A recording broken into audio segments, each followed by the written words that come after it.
Niaje watu wa nguvu. Leo nimeunda kalanchi kangu hapa kazuri. Ni wali kwa sukuma.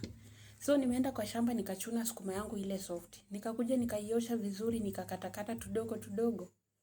Kumaliza hivyo nikachukua kitunguu nikakatakata. Nikamaliza nikachukua nyanya nikakatakata. Kumaliza hivyo nikachukua sufuria nikaeka kwa jiko. Sufuria imekuwa moto, nimechukua mafuta yangu nimeiweka. Mafuta imechemka, nimechukua vitunguu, nimemwaga ndani. Hizo vitunguu nimekoroga ikatani brownish. Nimechukua nyanya, nimemwaga. Nimekoroga nikachanganya hiyo nyanya kabisa hadi imebondeka. Nimechukua kasukuma kangu, nimeeka kwa sufuria. Nimechukua kifuniko, nimefunika.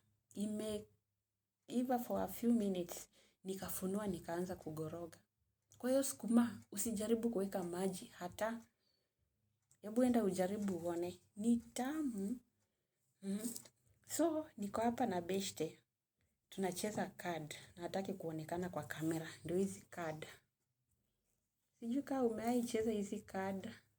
Zinakaa hivyo. So, watu wangu. Hii maisha.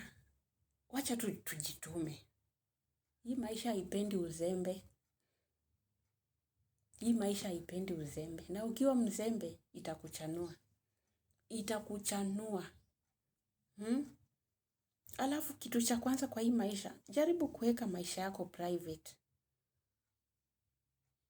Jaribu kuweka maisha yako private kabisa. Mtu asijue mambo yako kindani.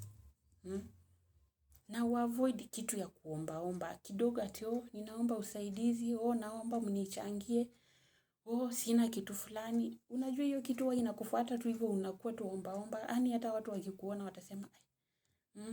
Hata labda haujakuja kuambia. Mnisaidie kitu fulani. But wakikuona tu watanotice. Mtu anataka kitu fulani. Na kwa maisha, usikuwe mtu wa kulialia. Kidogo, mimi niko hivi, nimefanywa hivi, ni nini. Mimi venye mnaniona hivi online. Kuna mtu mahali anatamani hii life yangu. Kuna mtu mahali anatamani hii maisha yangu. Na nikikuambia my friend kwenye nimetoka, hadi nifike kwenye nimefika. Nikikaa tu chini nikuambie kwenye nimetoka, my friend, hautatamani. Na kwa hii maisha, unapopitia changamoto za maisha, huwa inakufunza kitu. Na tena huwa inakufanya ukuwe strong. Huwa inakufanya ukuwe strong, tena inakupea akili. Ili ukipata tu kachance hivi, unaweza kuwa mbali sana. Sababu ukifikiria kwenye umetoka, hutamani tena kurudi huko. Na kitu yenye huwa nasema, heri cheza na kitu ingine, but usicheze na pesa. Cheza na kitu ingine, lakini kwangu pesa, kitu inaitwa shilingi, nimeitafuta kwa jasho. So guys, ni hayo tu na tujitume.